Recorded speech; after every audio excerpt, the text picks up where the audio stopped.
Hello guys, good morning, good afternoon, good evening. Welcome to Dog Show or Titang Ina Cooking Show. Bali manonood lang kayo. Ako yung magluluto, ako lang din naman yung kakain. Kaya wala kayong pakialam. Bye! So guys, ang unang-unang ganap natin dito is buksan yung kalan para painitin yung kawali. May mantika na yan kasi kanina nag-unang take ako para to make sure na okay yung video. So far okay naman. So yan, kailangan mainit yan. Pero wag nyo nang antayin mag-init yung ulo ko. Kaya okay. Next.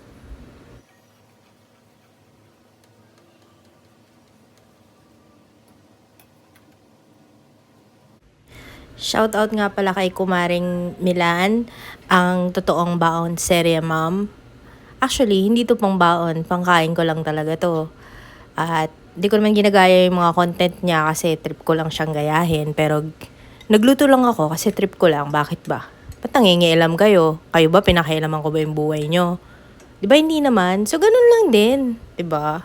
Huwag tayong ano-ano dyan. Tayong magmarunong dyan. Di ka na para magbida-bida pa sa buhay ko. Okay? So, bago pa lumalim ang usapan natin dito, yan, binuhos ko na yung mga aromatics, yung mga bawang, sibuyas, luya, tsaka yung green pepper. Yung, alam niyo yung pang dynamite? Yan. Kasi gusto ko maanghang. Tapos, gisa-gisa lang yan.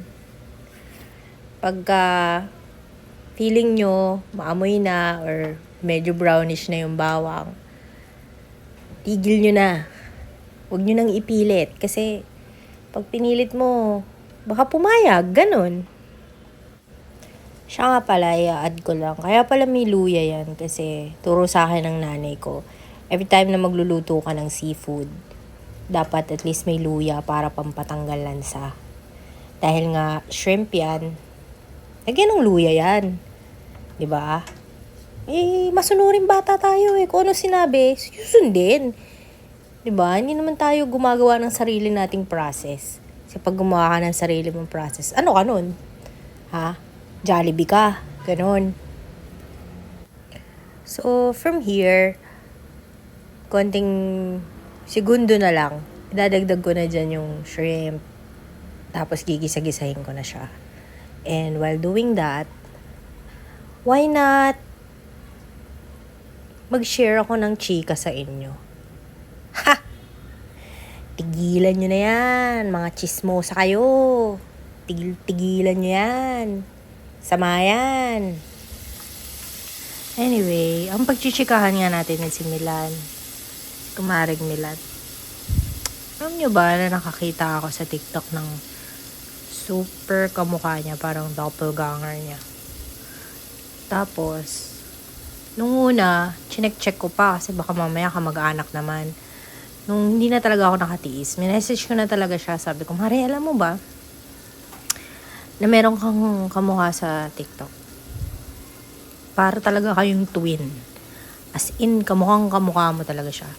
Bali, dumating ako sa point na feeling ko dilulo na ako kasi parang similan na lang yung nakikita ko. Parang gawa ba yun dahil ba kasi wala na akong kasama sa onsite, wala na akong friend, kaya ganun na yung pag-iisip ko. Kaya yun, feeling ko lang. Tapos minessage ko siya, tapos sabi ko, Mare, may kamukha ka. I-comment ko yung TikTok account mo dun sa account niya. So, ganun nga. Nag-comment naman si bakla dun sa comment ko na emoji. Sabi niya lang, haha, parang kamukha ng kuya ko. Sabi niya gano'n. Sabi ko naman, tigilan na natin si Julio. Siya na ang kapalit. Gano'n ako. Pero, pag talagang ako yung nagbabasa nung walang mali siya talaga, no? Pero, kapag ibang tao, yung hindi mo kami kakilala, tapos binasa mo yung the way na sinulat namin, parang ganito eh.